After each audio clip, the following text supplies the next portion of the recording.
channel Ngulik Horor.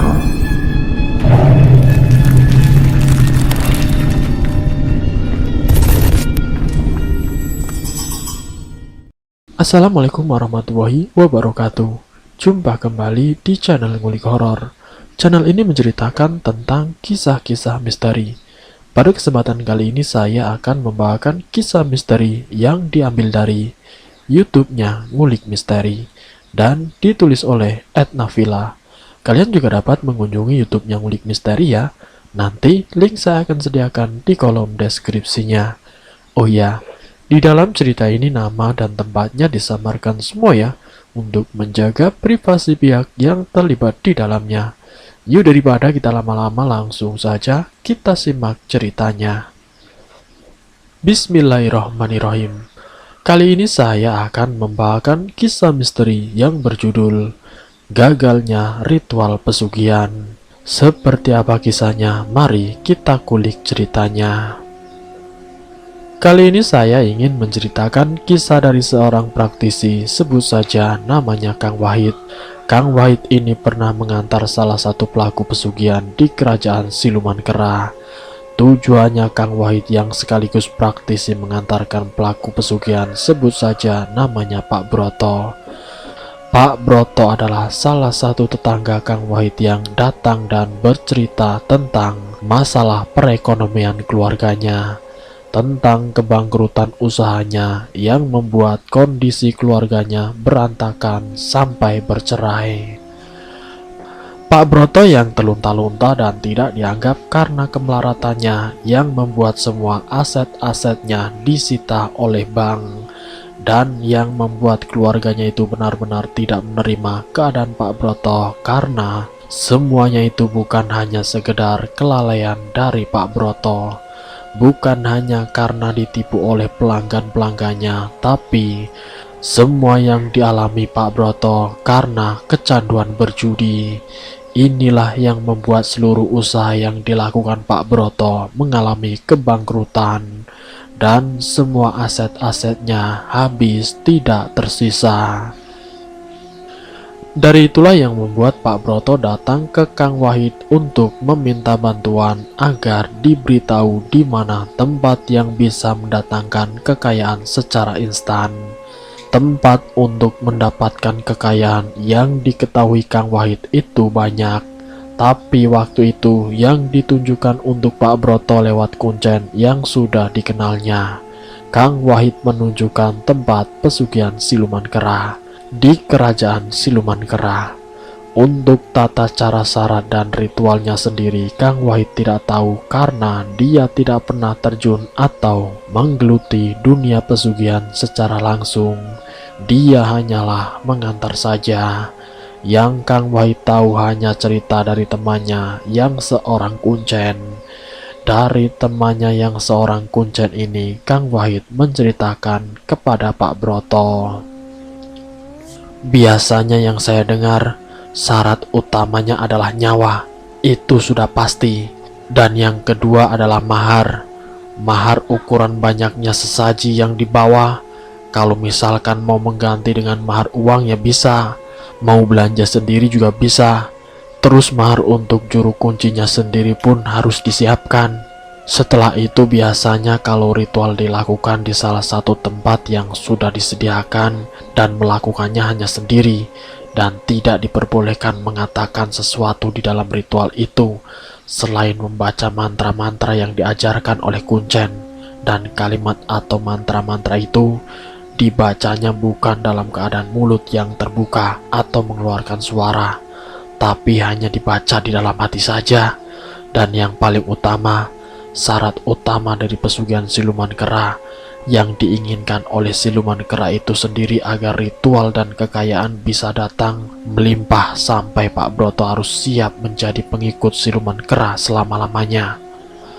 Dan yang paling utama, Pak Broto harus berjanji untuk menjadi pengikut Siluman Kera itu selama-lamanya. Jelas Kang Wahid. Setelah mendengar ucapan dari Kang Wahid, Pak Broto yang sudah kalah pikirannya sudah tidak berpikir secara nalar. Pak Broto akhirnya mengiyakan saja apa yang dikatakan Kang Wahid. Pokoknya apapun itu saya akan lakukan dan saya akan mengikuti segala ritual itu, jawab Pak Broto. Lalu kemudian Pak Broto pun menjual motornya. Singkat ceritanya, hasil uang penjualan motor digunakan untuk bekal menuju ke tempat kuncen yang diantar oleh Kang Wahid. Tentang syarat yang harus dipenuhi sebelum melakukan ritual, Pak Broto lebih memilih untuk mengganti mahar dalam sesaji untuk ritual bertemu dengan Raja Siluman Kera, karena Pak Broto tidak menyanggupi untuk berbelanja sendiri. Jadi yang dilakukan Pak Broto itu mengganti mahar dengan uang dan diserahkan kepada kuncennya. Tetapi sebelum Pak Broto melakukan ritual pesugihan, Kang Wahid yang memang seorang ustadz, seorang praktisi, dia memang sengaja mengajak Pak Broto untuk datang ke tempat mencari pesugihan. Tapi ternyata Kang Wahid mempunyai misi yang lain, yaitu agar Pak Broto tidak jadi melakukan ritual. Bukannya Kang Wahid ini memanfaatkan keadaannya Pak Broto yang sedang pontang-panting sampai motornya dijual, tapi yang diinginkan Kang Wahid intinya membatalkan rencana ritual pesugihannya Pak Broto. Ini adalah misi utamanya Kang Wahid. Kang Wahid yang mengantarkan Pak Broto sampai ke kuncen, sampai ke depan gua, sampai masuk ke dalam goa. Dan sampai ritual pesugihan itu dilakukan oleh Pak Broto. Kang Wahid yang sebagai pengantar dengan sengaja membentengi Pak Broto. Kang Wahid yang sebagai pengantar dengan sengaja membentengi Pak Broto dengan segala yang diyakini oleh Kang Wahid. Dan atas izin Allah Subhanahu wa Ta'ala, walaupun dalam pikiran, dalam hati, bahkan seluruh tubuhnya Pak Broto itu sudah dipengaruhi oleh sosok gaib. Tapi dalam hatinya Kang Wahid, jika Allah sudah berkehendak, maka Pak Broto segera ditobatkan. Namun kalau memang jalannya Pak Broto untuk bersekutu dengan iblis, Pak Broto akan dimudahkan dengan melakukan ritualnya. Karena setiap keinginan hati orang itu tidak bisa diukur dalamnya seberapa, hanya bisa memohon dan berdoa semoga Pak Broto itu bisa disadarkan. Walaupun Kang Wahid di awal sudah menyadarkan Pak Broto, tapi keinginan namun tetap saja Pak Broto memaksakan diri untuk tetap melakukan ritual.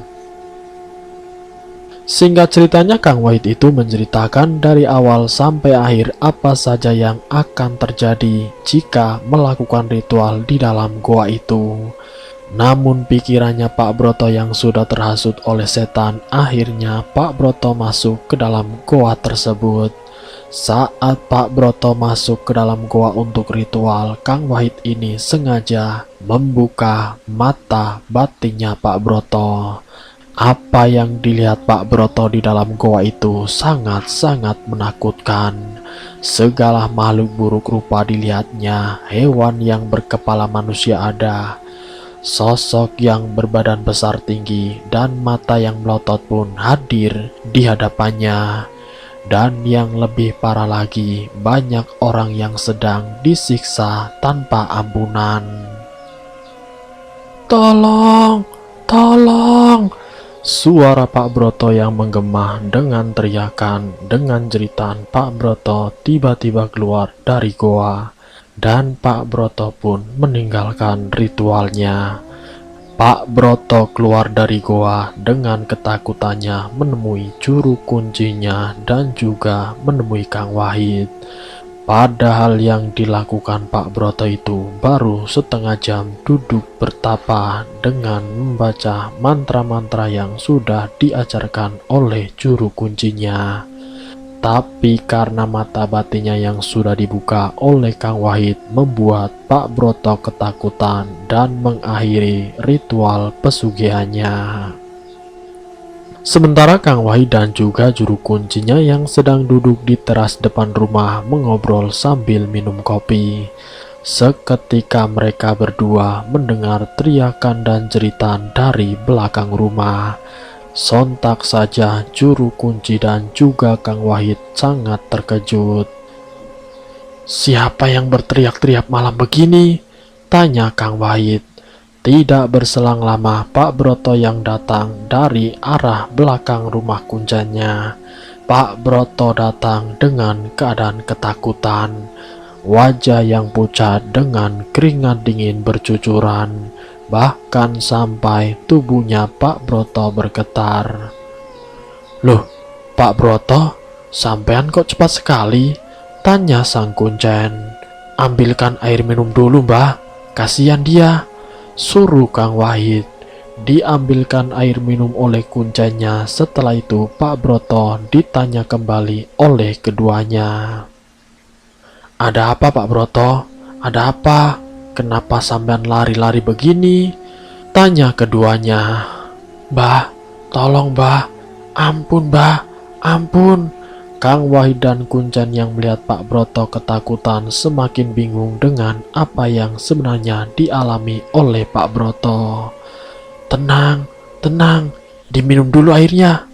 Setelah minum air, Pak Broto pun bercerita kepada keduanya.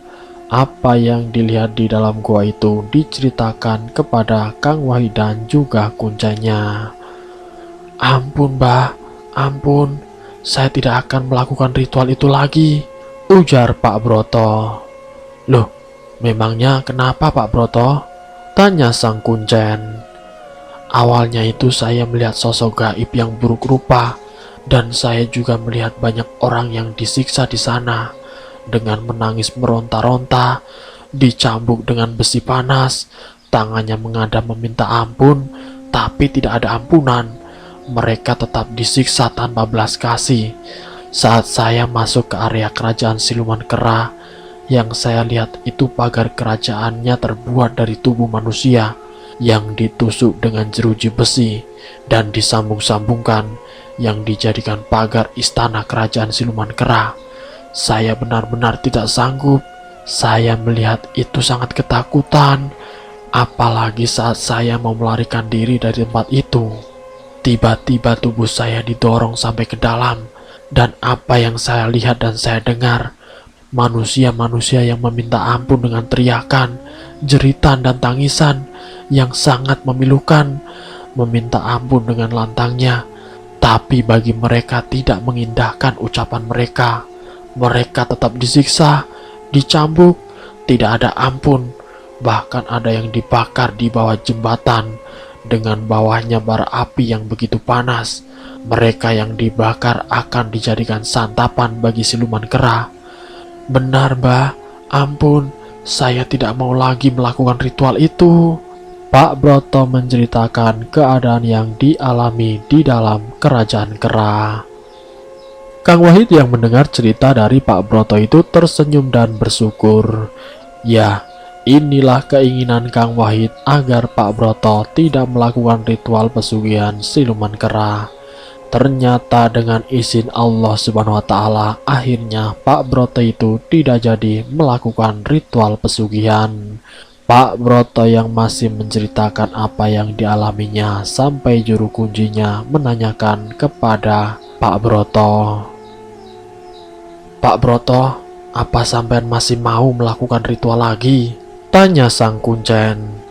"Tidak Mbah, saya tidak mau melakukan ritual semacam itu.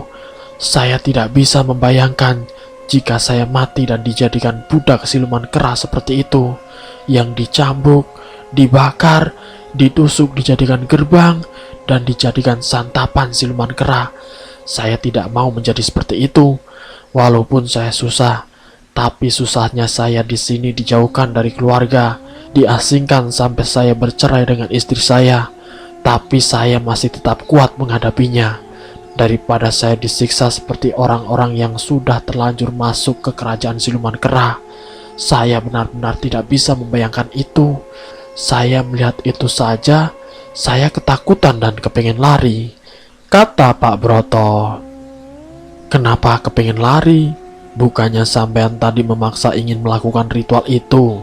Sampean juga kan katanya pengen menjadi kaya raya." Potong Kang Wahid. Tidak, saya tidak mau. Saya tidak mau menjadi kaya dengan cara seperti itu. Saya benar-benar tidak mau, Kang. Alhamdulillah, saya tidak tahu dari mana saya bisa sadar. Itu benar-benar sangat membantu saya. Saya sudah tidak lagi mau mengenal ritual seperti itu lagi. Tolong Kang Wahid, bimbing saya untuk bertobat. Saya benar-benar sudah salah, Kang. Saya sudah menyekutukan Allah dan saya tidak percaya dengan kuasa Allah. Apa yang disampaikan Kang Wahid beberapa hari kemarin ternyata terbukti bahwa segala ujian, segala azab itu terkadang bukan hanya nikmat kaya. Nikmat sengsara itu pun terkadang sebuah ujian untuk setiap umat manusia dari Allah SWT. Dan saya mengakui semua itu karena ulah saya sendiri, Kang, yang kecanduan dengan judi, dan segala sesuatu yang saya berikan kepada istri dan anak saya semua itu hasil dari judi. Wajar kalau mereka dan keluarga saya semua itu menjauhi saya. Saya sadar sekarang, Kang. Tolong bimbing saya, Kang Wahid. Tolong bimbing saya, Kang, agar saya kembali ke jalan yang benar, pinta Pak Broto. Singkat ceritanya, setelah kejadian Pak Broto yang melihat siksaan dan kejamnya di satu kerajaan siluman kera, Pak Broto membatalkan ritual pesugihan itu, dan bagi juru kuncinya itu adalah pekerjaan terakhir yang dimana dia mengantarkan orang untuk melakukan kesesatan. Semenjak saat itulah Pak Broto dibimbing oleh Kang Wahid. Mbah Kuncen pun datang ke rumah Kang Wahid setiap minggu sekali dan sudah meninggalkan pekerjaan sebagai juru kunci pesugihan. Juru kunci itu meminta kepada Kang Wahid agar bisa melepaskan pengaruh-pengaruh gaib dari kekuatan iblis siluman kera yang sudah berserang di tubuhnya. Kekuatan energi yang ada di tubuh Mbah Kuncen yang didapatkan dari setiap orang yang tersesat menuju ke kerajaan siluman kera, yang memberikan upah berupa ilmu untuk Mbah Kuncen. Satu persatu ilmu iblis itu dikeluarkan oleh Kang Wahid. Walaupun Kang Wahid membutuhkan waktu yang tidak singkat, butuh waktu yang berbulan-bulan untuk mengeluarkan energi dari siluman kera.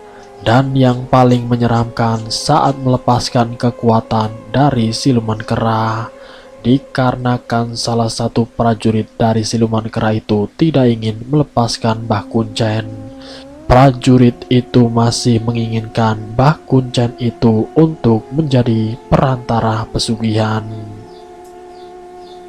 Dalam proses mengeluarkan makhluk yang ada di dalam tubuh Mbah Kuncen, ada pertarungan gaib antara prajurit siluman kera dengan Kang Wahid.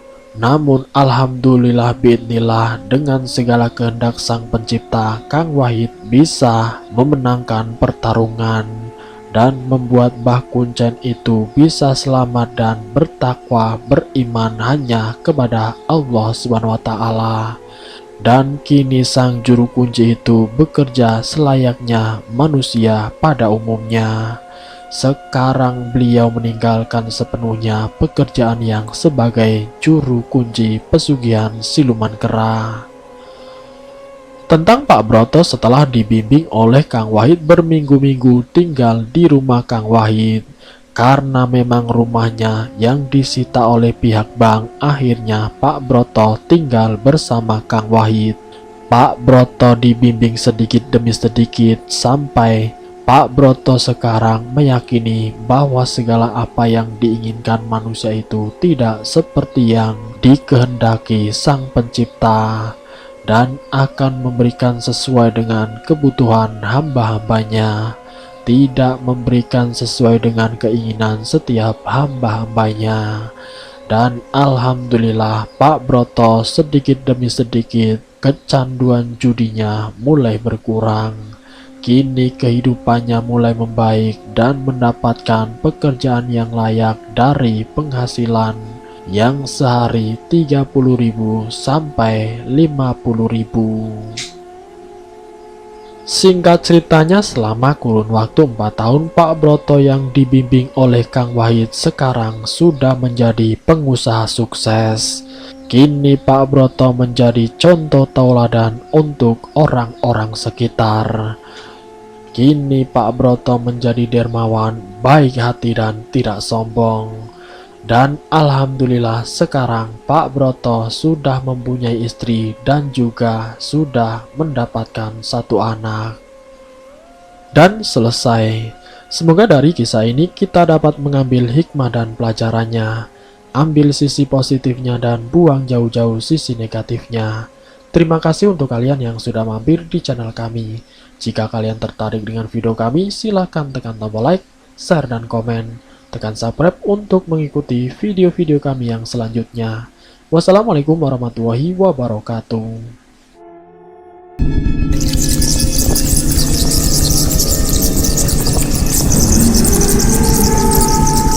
Selamat datang di channel Ngulik Horor.